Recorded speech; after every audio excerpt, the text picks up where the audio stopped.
Hallihallo, willkommen zu Elite Dangerous Odyssey. Heute mal ein Tipp, wie man einen super tollen Frameshift Drive Kategorie 5a für maximale Sprungreichweite bekommen kann, nämlich kaufen, also in Anführungsstrichen kaufen, eintauschen gegen bestimmte Güter.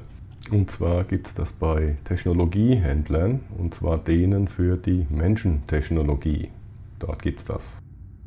Zunächst mal gucken wir uns mal hier an, wie wir an menschlichen Technologiebroker drankommen. Ich bin hier im Moment ganz zufällig im System LHS 2925 und das geben wir hier ein. Das ist da oben unter Daten. Ne? Wenn man hier angemeldet ist, dann findet man diese Seite hier unter Daten. Das ist mit die wichtigste Seite. Das ist LHS 2925 und ich möchte einen Technologiehändler finden. Da hake ich das hier an. So eine externe Webseite ist schon was Tolles. Vor allem die Inara, die ist richtig gut. Und dann klicke ich auf Suche und unten habe ich dann das Suchergebnis. Das ist dann hier auch schon sortiert nach Lichtjahrentfernung. Und wir brauchen einen Technologiebroker, einen Technologiehändler, der für menschliche Technologien verantwortlich ist, also der mit menschlichen Technologien handelt, nicht mit Guardian-Technologien. Diese Technologiebroker sind natürlich auch Menschen, die mit Guardian-Techniken handeln, die haben diesen speziellen Frameshift Drive nicht. Nur 8 Lichtjahre entfernt und nur 503 Lichtsekunden von der Sonne weg. In Belobog finden wir also einen.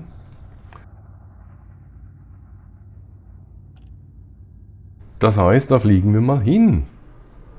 Nach Belobog.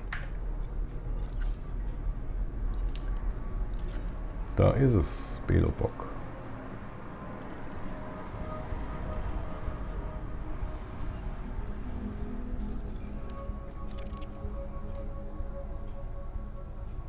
In Al-Haytham City.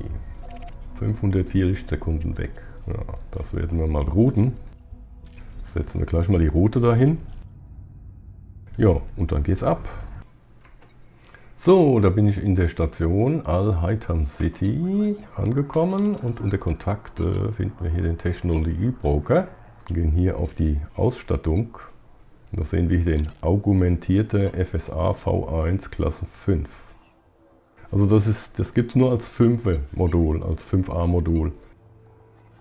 Das heißt, das passt nur in Schiffe rein, die eben auch 5A Frameshift Drive ausrüsten können. Das sind aber schon sehr viele. Das ist ein Python, das ist ein ASP, das ist der Diamondback, den ich hier gerade fliege und noch einige andere, wo das reinpasst.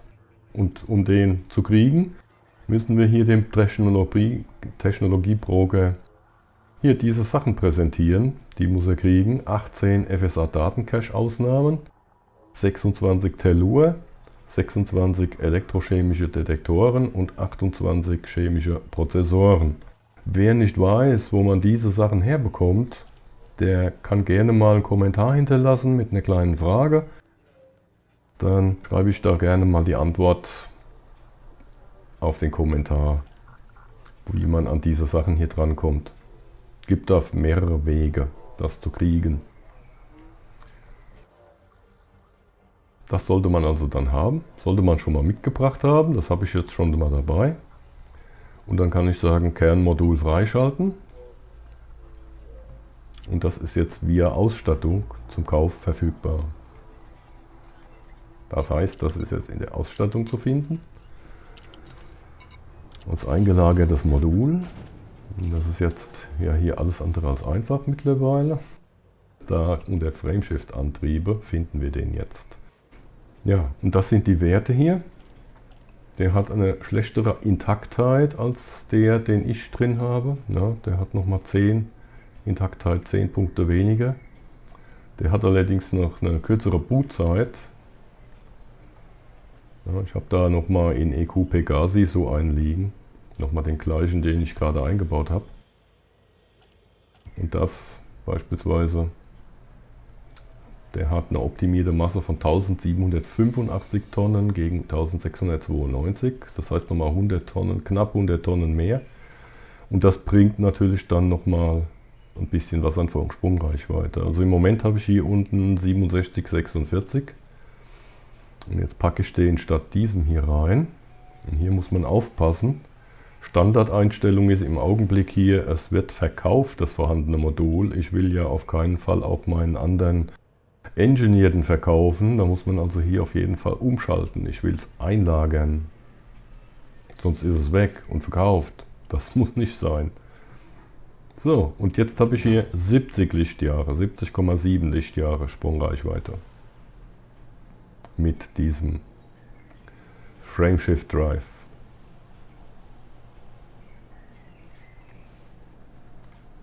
Und mein anderer, der ist jetzt hier eingelagert. Den hole ich mir dann woanders hin. Bei Gelegenheit lasse ich mir den dann woanders hin transferieren.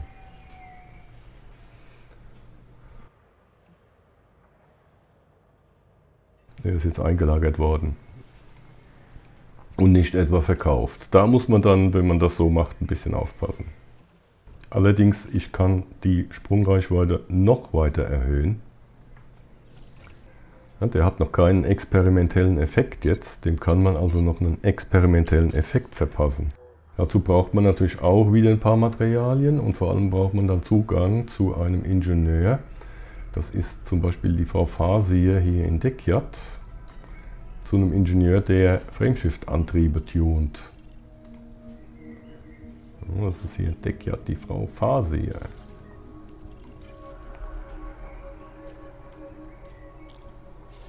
Das heißt, da fliegen wir jetzt als nächstes auch noch hin und tunen das Ding noch mehr auf und bohren den noch weiter auf.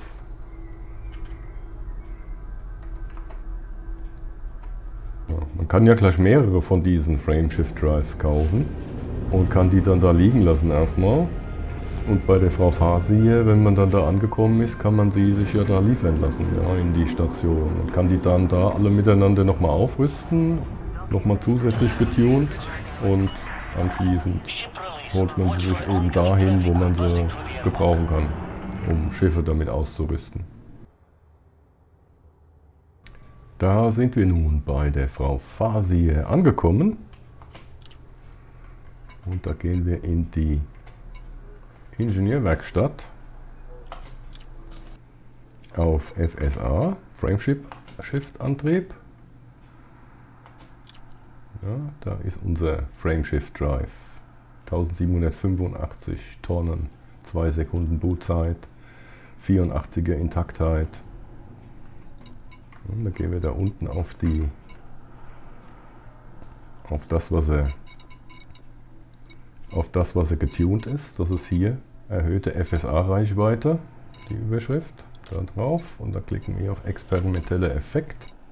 Und da brauchen wir hier jetzt noch atypische FSA-Störaufzeichnungen, galvanisierte Legierungen und exzentrische Hyperraumrouten. Hier steht beispielsweise auch, wo man das herbekommen kann.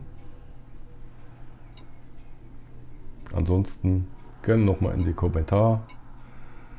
Kommentare eine Frage reinschreiben, dann erkläre ich das gerne mal, wie man das Zeug dran kommt. Ja, und dann gibt es 2 Varianten, den nochmal aufzutunen mit mehr Treibstoff pro Sprung mit dem Tieflader. Was bedeutet, dass er einen etwas höheren Energiebedarf dann hat. Das ist der Malus, den man kriegt. Oder der Massenmanager. Was bedeutet, dass die Intaktheit nochmal weiter runter geht. Da kriegt er nochmal mehr Masse, noch mehr Masse drauf. Intaktheit ist halt immer so eine Sache, wenn die da ziemlich weit unten schon ist. Ja. Und das gibt es sich nicht. Ich habe es beides ausprobiert. Das ist ein Unterschied von 0,1 Lichtjahr. Dass jetzt diese 550 Tonnen maximale Treibstoff bringen, ist ein 0,1 Lichtjahr weniger als die optimierte Masse. Von daher, wenn man genug Energie hat, man ein starkes Kraftwerk hat, dann auf jeden Fall diese Variante kaufen, den Tieflader. Den experimentellen Effekt nochmal zusätzlich auf diesen modifizierten FSA draufgeben. Ja, und jetzt haben wir 73 Lichtjahre Sprungreichweite. Nochmal 3 dazu, durch diesen experimentellen Effekt. Ja, jetzt hatte ich vorher 70, jetzt sind es 73. Das ist jetzt das, was man als Maximum aus diesem Modul herausholen kann. Kann man sich holen, wenn man diese ganzen Komponenten gesammelt hat. Danke fürs Zuschauen, bis zum nächsten Video. Alles Gute und ciao, ciao.